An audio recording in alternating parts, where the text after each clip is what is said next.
এখানে এই যে গোষ্ঠী প্রথম আলো, ডেইলি স্টার, তারা তাদের যে অতীত ভূমিকাগুলো যদি আমরা দেখি, তাদের রিপোর্টগুলো দেখি, তাইলে সব সময় দেখা গেছে এই দেশের শান্তিপ্রিয়, ইসলাম প্রেমিক, দেশপ্রেমিক জনগণকে তারা উস্কে দিয়েছে।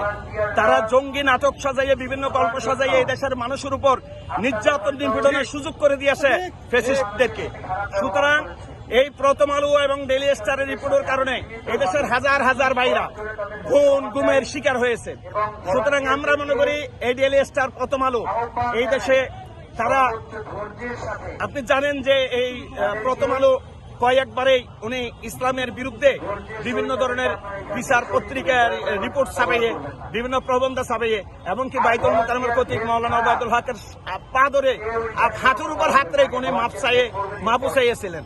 সুতরাং তারা বিভিন্ন ধরনের উস্কানিমূলক রিপোর্ট করে এই দেশের শান্তিপ্রিয়, ইসলাম প্রিয়, দেশপ্রেমিক জনগণকে রাস্তায় নামাইয়ে দিয়ে, এবং ওই রিপোর্টে ওই ছবিগুলো আবার কভারেজ করে যে তাদের প্রভু, যে পাশ্চাত্যর শক্তি, পার্শ্ববর্তী দেশের যারা তাদের প্রভু রয়েছে তাদের কাছে সাপ্লাই দিয়ে যে বাংলাদেশ মৌলবাদীদের দখলে চলে গেছে, এইখানে উগ্রবাদের উত্থান হয়েছে, এই সমস্ত জিনিস দেখাইয়ে, এবং বাংলাদেশের পবিত্র চট্টগ্রামকে একটা পূর্ব তিমিরের মতো একটা খ্রিস্টান রাজ্যের এজেন্ডা নিয়েই তারা এই প্রথম আলো, ডেইলি স্টার বাংলাদেশে এখনো বহাল তবিয়তে কাজ করে যাচ্ছে বলে আমরা মনে করি। এই ওসমান হাদির রক্তের বিনিময়ে এই দেশে লক্ষ লক্ষ ওসমান হাদিরা জন্ম হয়েছে।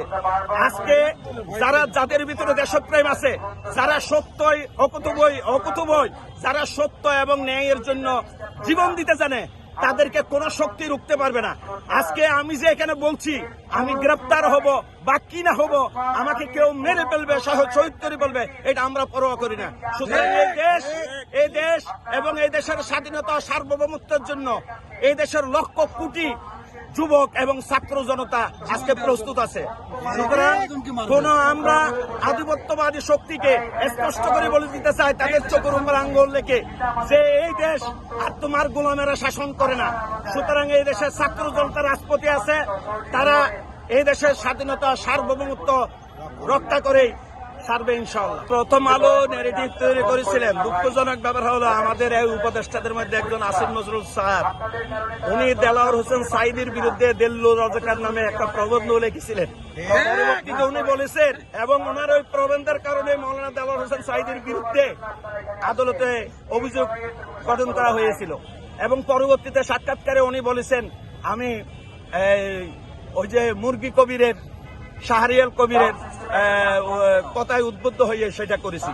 তো এখানে আমরা জানি যে আপনার এই রমনাতে যে গণ আদালত গঠিত হয়েছিল, যে দেশের আইন কানুনকে উপেক্ষা করে, সেখানে তাদের বিরুদ্ধে যে 18 জন বা 25 জনের বিরুদ্ধে তৎকালীন বিএনপি সরকারের আমলে যে মামলা হয়েছিল, ওই মামলাতে আসিফ নজরুল স্যার এখানে জড়িত ছিলেন। পরবর্তীতে ওনাদেরকে দায় মুক্তি দেওয়া হয়েছে। সবচেয়ে দুঃখজনক ব্যাপার হলো, রত্নাবট মোলে উদিসের অনুষ্ঠানে যে হামলা হয়েছে, এই হামলার 20 মিনিট পরেই আরিফুল হক আপনার হামলার 20 মিনিট পরেই তারা ব্যানার নিয়ে মিছিল করেছে রাস্তায়, যে বোমা হত্যাকারীদের বিচার চাই, মৌলবাদীদের কাজ করেছে। এখন আমার প্রশ্ন হলো, কোন পত্রিকায় ডেইলি স্টার, প্রথম আলো থেকে শুরু করে যারা নিজেদেরকে মূলধারার গণমাধ্যম প্রকাশ দাবি করে, তারা তো সেদিন বলতে পারত যে একটা ব্যানারের ডিজাইন কতক্ষণে করা যায়, একটা ব্যানার ছাপাইতে কয় ঘন্টা লাগে, মিনিমাম 1 ঘন্টা তো লাগার কথা। সেখানে ব্যানার আগে রেডি করে তারা নিয়ে এসছে, তারপরে নিজেরা বোমা হামলায় করেছে এবং এরপরে মিছিল করেছে। যখন মামলা হলো, তদন্ত হবে, তখন হাসান আরিফেরা পার্শ্ববর্তী দেশ ভারতে পলায় গেছে। এগুলো করা হচ্ছে। রাশেদ খান মেননকে যখন হামলা করা হয়েছে, বলছে যে মৌলবাদীরা হামলা করেছে, পরে আমরা দেখতে পাচ্ছি যে সর্বহারা এসে এই কাজ করেছে। খুলনায় যখন একটা যুব দলের একজন ছাত্র জুবাইরকে যখন এখানে হত্যা করা হয়েছে, বলছে যে মৌলবাদীরা এটা করেছে। পরে আমরা 12 ঘন্টার মধ্যে সিসিটিভির ফুটেজে দেখতে পাইছি, সেটা আপনার এই দেশের সর্বহারারাই করছে।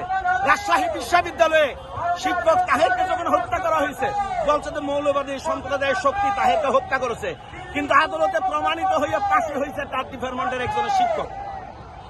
এগুলো সব মিথ্যাচার। আমি 1993 সালে পত্রিকার নাম বলছি না, একটা পত্রিকা আমি দেখেছি, লেখছে যে দেলোয়ার হোসেন সাইদি বড় বড় কথা বলে, তার মেয়ে ইউনিভার্সিটিতে হুন্ডার পিছনে ঘুরে। অথচ বাস্তব সত্য হলে মৌলানা দেলোয়ার হোসেন সাইদি সাহেবের কোনো মেয়েই ছিল না উনি 4 পুত্র সন্তানের জন্য। এই সমস্ত মিথ্যা ন্যারেটিভ তৈরি করে জানার জনগণকে বিভ্রান্ত করতে চায়। আজকে সোশ্যাল মিডিয়ার এই যুগে তাদের এই সমস্ত জিনিস এই দেশের মানুষ খাবে না। সুতরাং এই দেশের ছাত্র জনতা আজকে রাজপথে নেমে এসেছে। এই দেশের ভারতীয় আধিপত্যবাদের দালালদেরকে এই দেশে আমরা আর ক্ষমা করবো না, তাদেরকে আর সুযোগ দিতে চাই না। সুতরাং প্রথম আলো ডেইলি স্টারের হামলার ব্যাপারে 54 ধারায় যাদেরকে গ্রেপ্তার করা হয়েছে আমরা তাদের মুক্তির দাবি করছি।